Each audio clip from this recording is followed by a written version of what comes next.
ऐतिहासिक महाड रायगड आणि महामार्गासह महाड-महापरळ महामार्ग रखडवणाऱ्या ठेकेदाराला दंड थोटवा असे आदेश रायगडचे खासदार सुनील तटकरे यांनी पेण येथील महामार्ग विभागाचे कार्यकारी अभियंता यांना फोनवरून दिले। खासदार सुनील तटकरे हे आज किल्ले रायगडावर छत्रपती शिवाजी महाराज यांना वंदन करण्यासाठी गेले होते। ते पुन्हा महाडकडे येत असताना महाड रायगड महामार्गावरील लाडवली पुलावर या परिसरातील ग्रामस्थांनी त्यांच्या वाहनांचा ताफा थांबवला आणि त्यांना या रखडलेल्या महामार्गाचे गाऱ्हाणे मांडले। त्यावेळी खासदार तटकरे हे प्रसार माध्यमांशी बोलत होते। तर चला पाहूया खासदार तटकरे यांची प्रतिक्रिया। छत्रपती शिवरायांच्या शरीर नतमस्तक होण्यासाठी महाराष्ट्र महोत्सवाच्या समारोह सप्ताहाच्या निमित्ताने गेलो।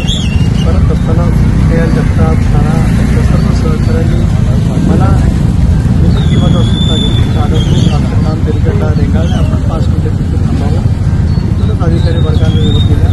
हे सगळं संतापजनक अधिकारी वर्गाला सक्त ताकीद दिला इथला जयी बदलावा दुसरा जयी तर कार्यकर्त्यावा आमच्या महिला भगिनी आहेत त्याने 2 दिवस वेळ काढावा आणि आता जे काही खड्डे पडलेले आपण पाहतो ज्या खड्ड्यात तुम्ही उभे आहात ते काम त्यांनी 48 तासाच्या आत पूर्ण करावं।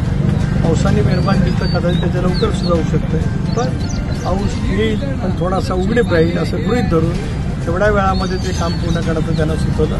कार्यकारी अभियंत्याशी सुद्धा बोललो त्याचबरोबर की हा रस्ता अधिक महापरळ ते राजेवाडी ते महापरळ दोन्ही कामाचा ठेकेदार एक असल्यामुळे दोन्ही कामाच्यासाठी आजपासून दिवसा गणित किमान 10,000 रुपयाचा दंड त्याला लावण्याचं त्यांनी सुरू करावं आणि त्याला दंड लावण्याचं जिथे त्याचं रजिस्ट्रेशन आहे त्या सगळ्या विभागाला कळवण्यात यावं अशा स्वच्छपणाच्या स्पष्ट सूचना लोकसभा सदस्यांनी केली।